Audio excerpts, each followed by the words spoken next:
All right, let's dive into Ali Wong's Single Lady today. Sounds good. You know, everyone's talking about it. They are. It's And we've got a ton of material to go through. Yeah. Interviews, reviews, even reaction videos. It's interesting to see how people are reacting to her new material. Absolutely. So let's get right into it. Okay. What really struck me is just how much Ali's personal life has changed since her last special.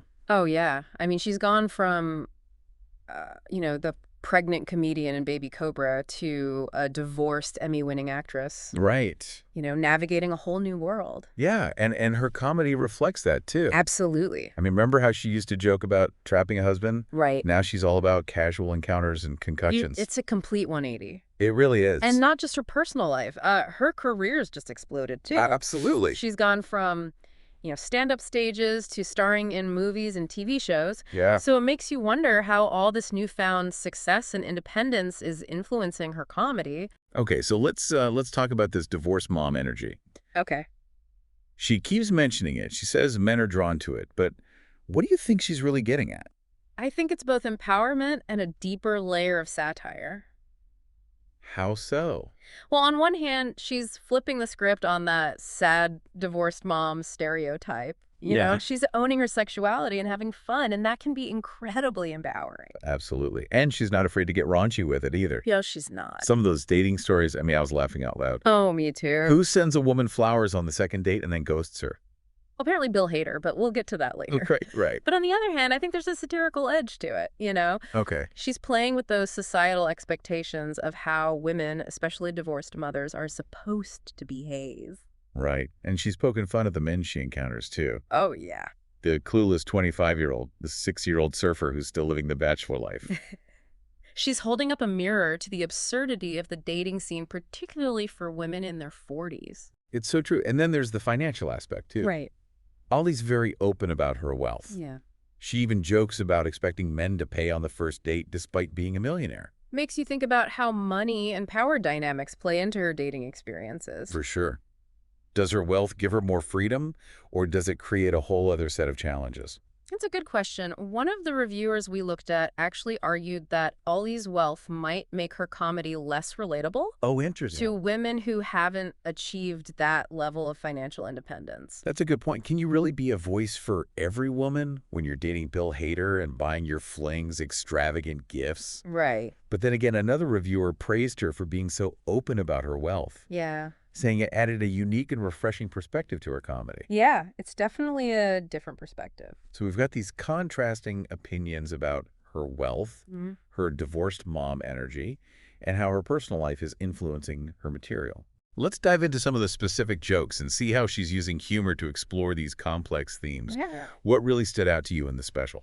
One bit that comes to mind is her take on Asian American stereotypes. Oh, yeah. You know how people often perceive Asian women as submissive or quiet? Uh-huh. Well, Ollie completely turns that on its head. Oh, absolutely. Remember when she talks about her mom's reaction to the divorce? Yes. It's hilarious, but it also touches on those cultural expectations that she's clearly pushing back against. Exactly. By using humor, she's addressing those stereotypes head on and reclaiming her own narrative Right. as a strong, independent Asian American woman.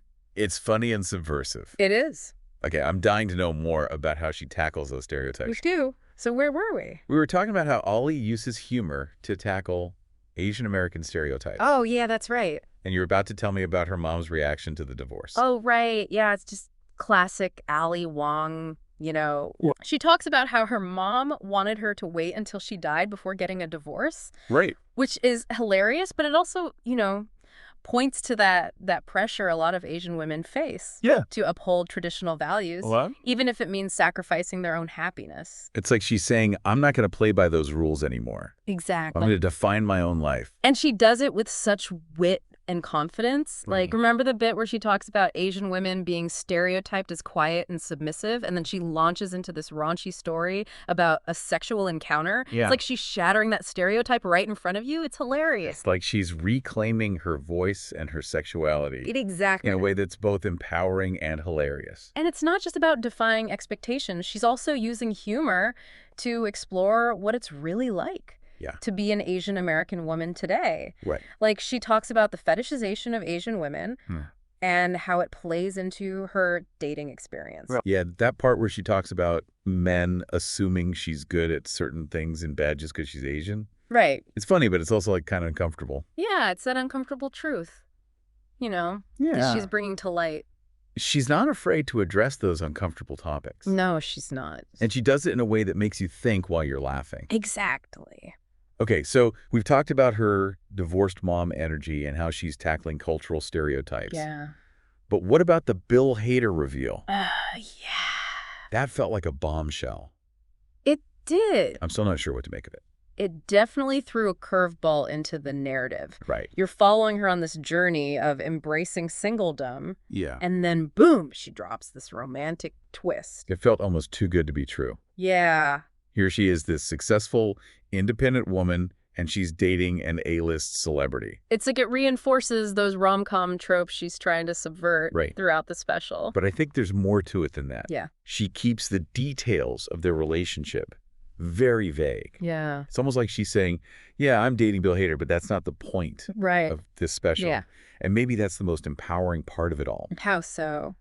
She's not letting her relationship define her. Right. It's just one aspect of her life, Yeah. alongside her career, her motherhood, and her own journey of self-discovery. Exactly. And it was refreshing to see a female comedian, especially one who's so open about her sexuality, Right. not making her romantic life the central focus of her act. Yeah, but let's be honest, it does add an element of intrigue. Oh, for sure. It makes you wonder if her jokes about concussions and casual encounters Yeah. are a reflection of her current relationship status, or if she's just playing with the audience. Right. It blurs the lines between what's real and what's performance. Yeah. And that ambiguity adds another layer of complexity to the special. For sure.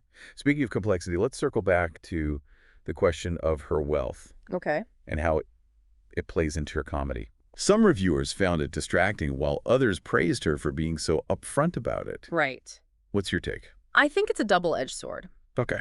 On one hand, it does make her experiences less relatable to the average person. Right. Not everyone can afford to buy their dates expensive gifts. Right. Or jet off on lavish vacations. Exactly. It creates a sense of distance. Yeah. Like, okay, Ollie, we get it. You're rich and famous. Right. But what about the rest of us who are struggling to make rent and find a decent date on Tinder? Exactly. But on the other hand, I think her willingness to address her wealth head on is also what makes her comedy so unique. Okay. She's not shying away from the privilege she has. Right. And she's using it to explore some interesting questions about power dynamics and dating. Like that joke where she says she expects men to pay on the first date, even though she's a millionaire. Yeah.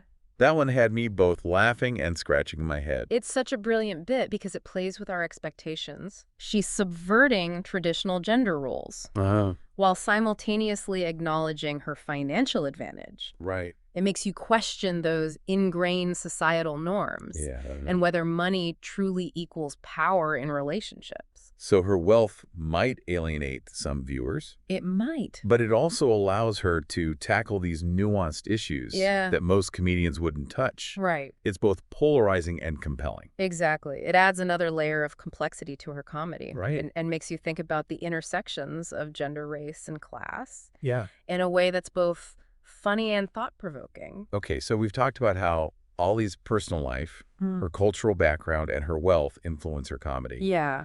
But let's not forget about the critics. Right. The reviews for Single Lady were pretty mixed. They were. Some loved it, others found it underwhelming.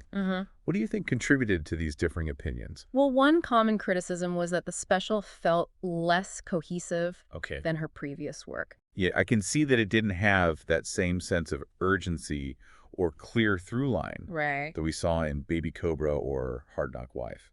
But I think that's partly intentional, Okay. She's in a different place now. Right. Both personally and professionally. Yeah. Her life is less about striving for a specific goal and more about embracing the messiness and unpredictability of it all. So maybe the looser structure of the special is a reflection of that. Yeah. It's like she's saying, hey, I'm figuring things out as I go, and that's okay. Exactly. And I think that resonates with a lot of people. Yeah. Especially those who are navigating similar life transitions. Right. Or questioning societal expectations. But some reviewers also felt like her comedy had lost its edge. Yeah, some people felt that way. They argued that her success and wealth had made her less relatable, Right. and that her jokes lacked the bite they once had. That's a valid critique, and it's something we see with a lot of comedians Yeah. who achieve mainstream success. Right. It's harder to connect with the struggles of everyday people when Yeah. you're living a life of privilege. But I also think there's a danger in expecting comedians to stay the same. Yeah? People evolve, their experiences change, Right. and their comedy naturally reflects that. I agree, and I think it's unfair to hold Ali to the same standard she set 10 years ago, Uh-huh. when she was a struggling stand-up, Right. trying to make a name for herself. So maybe the question isn't whether her comedy has gotten better or worse, Right. but rather how it's evolved to reflect her current perspective Yeah. and the experiences she's choosing to share with her audience. Exactly, and I think that's a more nuanced and interesting conversation to have Right. than simply judging her based on whether she's still as edgy as she used to be. So we've got these contrasting opinions about this special structure, her comedic evolution, and the role of her wealth and fame. Yeah, it's a lot to unpack. But one thing that's undeniable is that the single lady is sparking conversations Oh, absolutely. and making people think. It's definitely a conversation starter. And speaking of lingering questions, there's one big one that we haven't fully addressed. Okay, what's that? Does Ali Wong's portrayal of single lady life actually empower women, or is it ultimately a facade? Ooh, that's a good one. That's a fantastic question. It is. And one that I think we need to unpack further. Yeah, let's dig into that in the final part of our deep dive. Okay, so is Ali Wong's single lady life actually empowering for women, or is it all a facade? That's the big question, isn't it? I mean, on the surface, she's this woman embracing her sexuality, Right. dating whoever she wants, seemingly unfazed by what society expects. Yeah, you get that you go girl feeling watching Yeah, it. exactly. Especially when she's joking about, getting dicked down and comparing casual sex to concussions. It's definitely shocking and funny. Yeah. And it challenges that whole idea that women should be ashamed of enjoying their sexuality. Right, especially after a divorce. But then you add in the wealth and the fame, and it gets more complicated. Exactly. Is it really empowerment, or is it just because she's in this privileged position? Right. Not every woman can afford to buy expensive gifts for younger guys. Right. Or just shrug off a divorce financially. It makes you wonder if it's just a fantasy that most women can't relate to. Yeah, some reviewers even said that her "look at me, I'm having so much fun" attitude could actually be alienating. Yeah, to women who are dealing with the real struggles of divorce, Right. single parenthood, or just trying to make ends meet. So it's like a two-sided coin. I think so. On one side, you have this celebration of female sexuality and independence, which is powerful. Absolutely. But on the other side, there's this undercurrent of privilege Yeah. that can feel out of touch.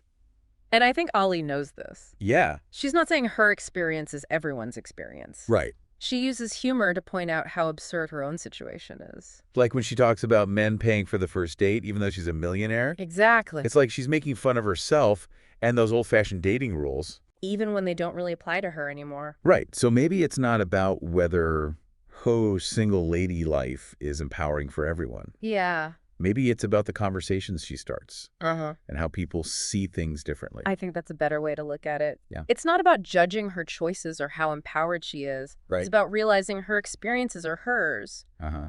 But the stuff she talks about resonates with people. Right. No matter their finances or relationship status. Exactly. And that's what makes her comedy so interesting. Totally. She's not afraid to be vulnerable, push boundaries, even make people uncomfortable.